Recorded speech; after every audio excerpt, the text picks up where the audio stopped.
भक्तगणों, आज आपको श्रीमद् भागवत चतुर्थ स्कंद 11वें अध्याय में स्वयंभू मनु का ध्रुव जी को युद्ध बंद करने के लिए समझाना, यह कथा कहूँगा। आप इसको ध्यान पर सुने और इस चैनल को लाइक सब्सक्राइब जरूर करें। कथा सुनिए।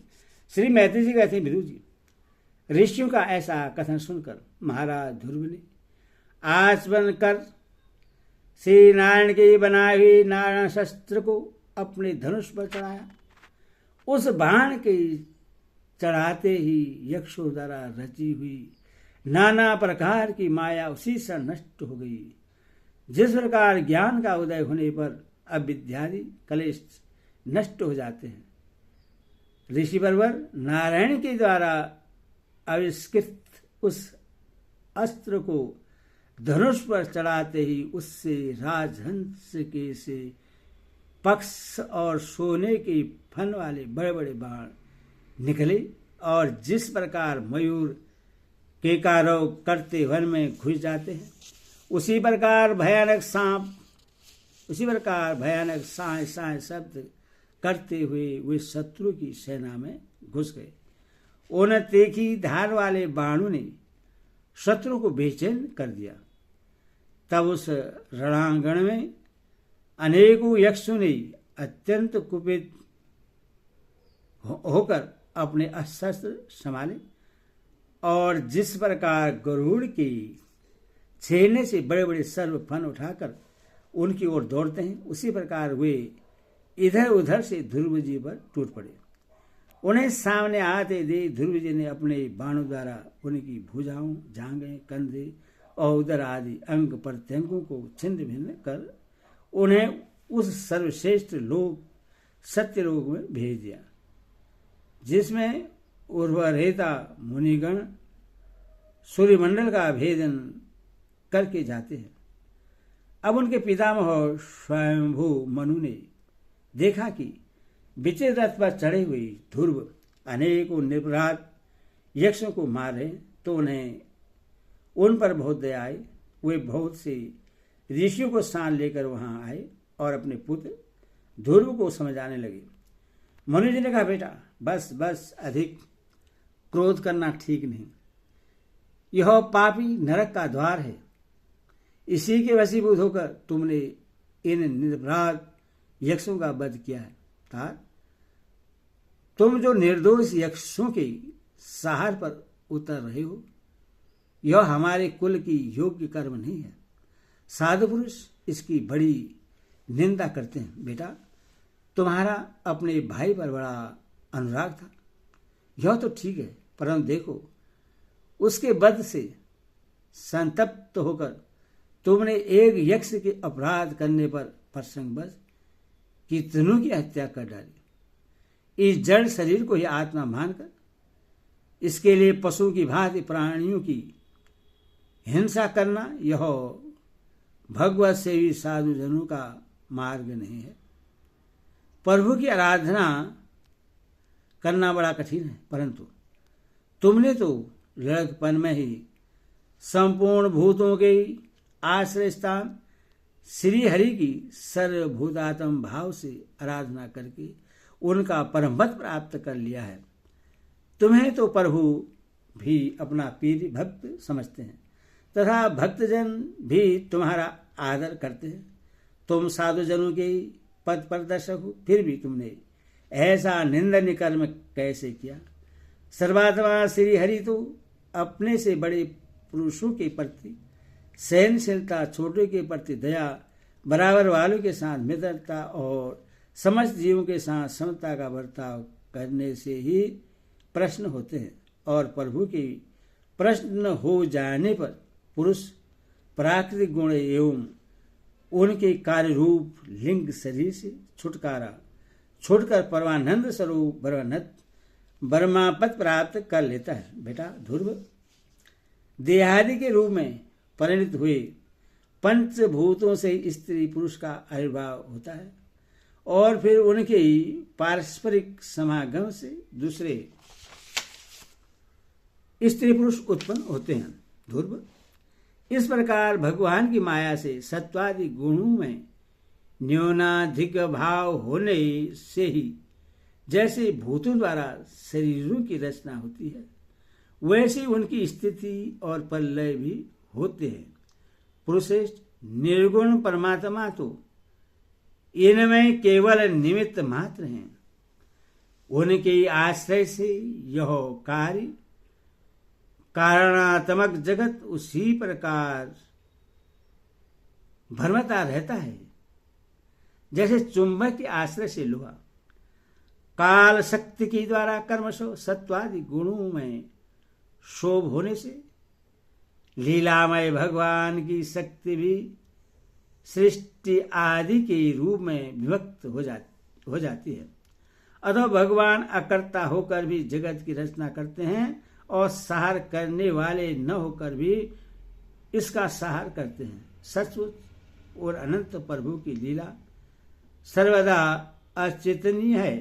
ध्रुव, वही काल स्वरूप अव्यक्त परमात्मा ही स्वयं अंत रहित होकर भी जगत का अंत करने वाले हैं तथा अनादि होकर भी सबके आदि करता है। वही एक जीव से दूसरे जीव को उत्पन्न कर संसार की सृष्टि करते हैं तथा मृत्यु के द्वारा मारने वालों को भी मरवाकर उनका सहार करते हैं। वही काल भगवान संपूर्ण सृष्टि में समान रूप से अनुप्रविष्ट है। उनका न कोई मित्र पक्ष है और न शत्रु पक्ष। जैसे वायु के चलने पर धूल उसके साथ साथ उड़ती है, उसी प्रकार समस्त जीव अपने अपने कर्मों के अधीन होकर काल की गति का अनुसरण करते हैं। अपने अपने कर्मानुसार दुख सुख दुखादि फल भोगते हैं। सर्वसमर्थ श्री हरि कर्म बंधन में बंधे हुए जीव की आयु की वृद्धि और क्षय का विधान करते हैं, परंतु वे स्वयं इन दोनों से रहित और अपने स्वरूप में स्थित हैं। राजन, इन परमात्मा को ही मीमांस लोक कर्म चरवाग स्वभाव वैशेषिक मतावलंबी काल ज्योतिष देव और कामशास्त्री काम करते हैं। वे किसी भी इंद्रिया प्रमाण के विषय नहीं है। मैदादी अनेक शक्तियां भी उन्हीं से प्रकट हुई हैं। वे क्या करना चाहते हैं इस बात को भी संसार में कोई नहीं जानता। फिर अपने मूल कारण उन प्रभु को तो जान ही कौन सकता है। बेटा, ये कुबेर के अनुचर तुम्हारे भाई को मानने वाले नहीं हैं, क्योंकि मनुष्य के जन्म मरण का वास्तविक कारण तो ईश्वर है। एकमात्र वही संसार को रचता पालता और नष्ट करता है, किंतु अहंकार शून्य होने के कारण इसके गुण और कर्मों से वह सदा निर्लेप रहता है। वे संपूर्ण प्राणियों की अंतरात्मा नियंता और रक्षा करने वाले प्रभु ही अपनी माया शक्ति से युक्त होकर समस्त जीवों का सर्जन पालन और सहार करते हैं। जिस प्रकार नाक में नकेल पड़े हुए बैल अपने मालिक का बोझा ढोते रहते हैं, उसी प्रकार जगत की रचना करने वाले ब्रह्मादि भी नाम रूप डोरी से बंधे हुए उन्हीं की आज्ञा का पालन करते हैं। वे अभक्तों के लिए मृत्यु रूप और भक्तों के लिए अमृत रूप है तथा संसार के एकमात्र आश्रय हैं। तात तुम सब प्रकार उन्हीं परमात्मा की शरण हो। तुम 5 वर्ष की ही अवस्था में अपनी सौतेली माता के बाग बाणु से मर्माहत होकर मां की गोद छोड़कर वन को चले गए थे। वहां तपस्या द्वारा जिन ऋषिकेश भगवान की आराधना करके तुमने त्रिलोकी से ऊपर ध्रुव पद प्राप्त किया है और जो तुम्हारे बैर भावहीन सरल हृदय में वात्सल्य वश विशेष रूप से विराजमान हुए थे, उन निर्गुण आदित्य अविनाशी और नित्य मुक्त परमात्मा को अध्यात्म दृष्टि से अपने अंतकरण में ढूंढो। उनमें यह भेदभावमय प्रपंच न होने पर भी प्रतीत हो रहा है।